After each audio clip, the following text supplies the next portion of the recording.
الرحیم۔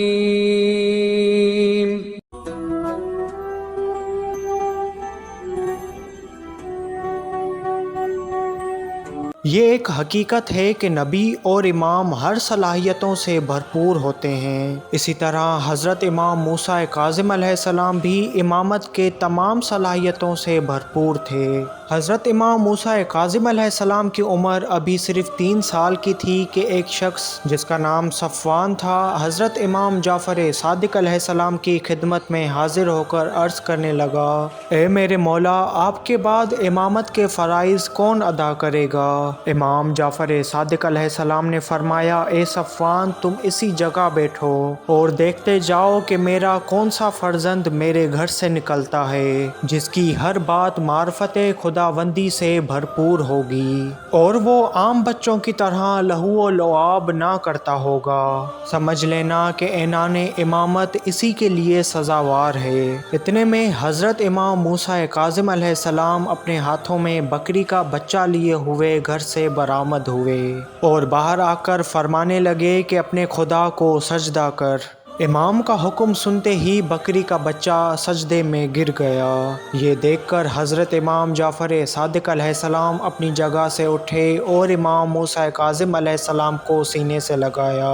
صفوان کہتا ہے کہ یہ دیکھ کر میں نے امام موسیٰ کاظم علیہ السلام سے کہا، اے صاحبزادے، اس بچے کو کہیے کہ مر جائے۔ یہ سن کر امام موسیٰ کاظم علیہ السلام نے فرمایا کہ وائے ہو تم پر، کیا موت و حیات میرے ہی اختیار میں ہے؟ ایک دن جناب ابو حنیفہ حضرت امام جعفر صادق علیہ السلام کی خدمت میں حسب دستور بیٹھے ہوئے تھے۔ اس وقت حضرت امام جعفر صادق علیہ السلام آرام فرما رہے تھے۔ جناب ابو حنیفہ اس انتظار میں تھے کہ امام علیہ السلام بیدار ہوں تو آپ سے گفتگو کروں۔ اتنے میں حضرت امام موسیٰ کاظم علیہ السلام روڑتے ہوئے تشریف لائے۔ ابھی آپ کی عمر صرف 5 سال تھی۔ جناب ابو حنیفہ نے امام علیہ السلام کو سلام کر کے کہا، اے صاحبزادے، ذرا یہ تو بتاؤ کہ کیا انسان فاعل مختار ہے یا ان کے فعل کا خدا فاعل ہے؟ یہ سوال سن کر حضرت امام موسیٰ کاظم علیہ السلام زمین پر 2 زانوں بیٹھ گئے اور فرمایا،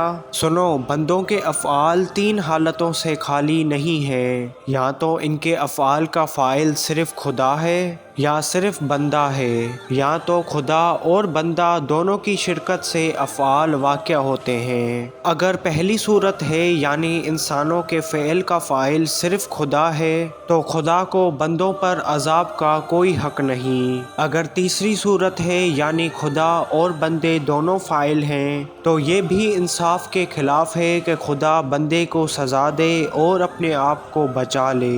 اب یہاں دوسری صورت ہوگی کہ بندہ اپنے فعل کا خود فاعل ہو اور ارتکاب کبھی پر خدا اسے سزا دے۔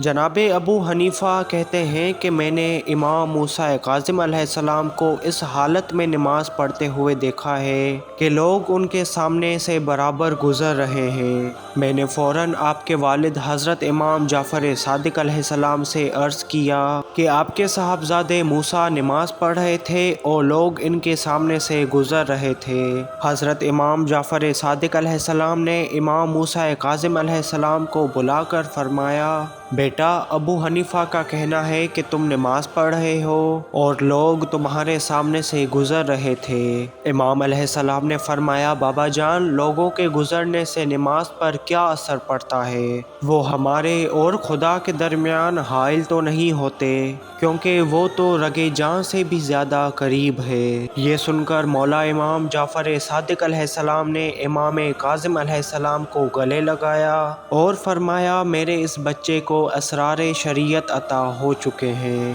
ایک دن عبداللہ بن مسلم نے جناب ابو حنیفہ سے کہا کہ چلو حضرت امام جعفر صادق علیہ السلام سے ملاقات کریں اور ان سے استفادہ حاصل کریں۔ یہ دونوں جب امام علیہ السلام کے در دولت پر حاضر ہوئے تو دیکھا کہ امام علیہ السلام کے چاہنے والوں کی بھیڑ لگی ہوئی ہے۔ اتنے میں حضرت امام جعفر صادق علیہ السلام کی جگہ امام موسیٰ کاظم علیہ السلام برآمد ہوئے کہ جو اس وقت کم سن تھے۔ لوگوں نے امام جعفر صادق علیہ السلام کی طرح ہی امام علیہ السلام کی سروقت تعظیم کی۔ عبداللہ ابن مسلم اور ابو حنیفہ جو امام سے بہت دور تھے، بھیڑ میں سے گزرتے ہوئے اور امام علیہ السلام کے قریب جاتے ہوئے ابو حنیفہ نے عبداللہ سے کہا کہ میں اس بچے کو ان کے شیعوں کے سامنے رسوا و ذلیل کرتا ہوں۔ میں ان سے ایسا سوال کروں گا کہ یہ جواب نہ دے سکیں گے۔ عبداللہ نے کہا یہ تمہارا خام خیال ہے۔ امام موسیٰ کاظم علیہ السلام فرزند رسول ہے۔ دونوں امام علیہ السلام کی خدمت میں حاضر ہوئے اور ابو حنیفہ نے عرض کیا، اے صاحبزادے مجھے یہ تو بتاؤ کہ اگر تمہارے شہر میں کوئی مسافر آ جائے اور اسے قضائے حاجت کرنی ہو تو کیا کرے اور اس کے لیے کون سی جگہ مناسب ہوگی؟ یہ سن کر حضرت امام موسیٰ کاظم علیہ السلام نے فرمایا، مسافر کو چاہیے کہ مکانوں کی دیواروں کے پیچھے چھپے، ہمسایوں کی نگاہوں سے بچے، نہروں کے کناروں سے پرہیز کرے، جن مقامات پر درختوں سے پھل گرتے ہوں ان مقامات سے پرہیز کرے، مکانوں کے صحنوں سے علیحدہ، شاہراہوں اور راستوں کو چھوڑ کر مسجد سے الگ نہ قبلے کی جانب منہ کرے اور نہ پیٹھ، پھر اپنے کپڑوں کو بچا کر جہاں چاہے رفع حاجت کرے۔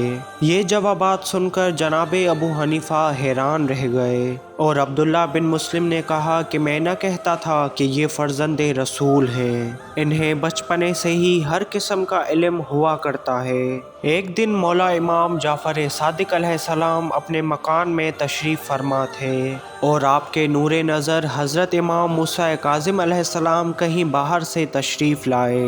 حضرت امام جعفر صادق علیہ السلام نے فرمایا، بیٹا ذرا اس مصرع پر مصرع لگاؤ۔ یہ فرما کر آپ علیہ السلام نے ایک مصرع عرض کیا، بری باتوں سے دور رہو اور ان کا ارادہ بھی نہ کرو۔ یہ سن کر امام موسیٰ کاظم علیہ السلام نے فوراً دوسرا مصرع لگایا، جس کے ساتھ بھلائی کرو بھرپور کرو۔ حضرت امام جعفر صادق علیہ السلام نے فرمایا، اب اس پر مصرع لگاؤ، تمہارا دشمن ہر قسم کا مکر و فریب کرے گا۔ امام موسیٰ کاظم علیہ السلام نے دوسرا مصرع لگایا، جب دشمن مکر و فریب کرے تب بھی اسے برائی کے قریب نہیں جانا چاہیے۔ باب الحوائج حضرت امام موسیٰ کاظم علیہ السلام کی زندگی پر مبنی میری اس ڈاکومنٹری ویڈیو کا دوسرا پارٹ تھا۔ اسی طرح کی ویڈیوز دیکھنے کے لیے ہمارے چینل اہل بیت راہ نجات کو لازمی سبسکرائب کریں۔ اللہم صل علی محمد و آل محمد۔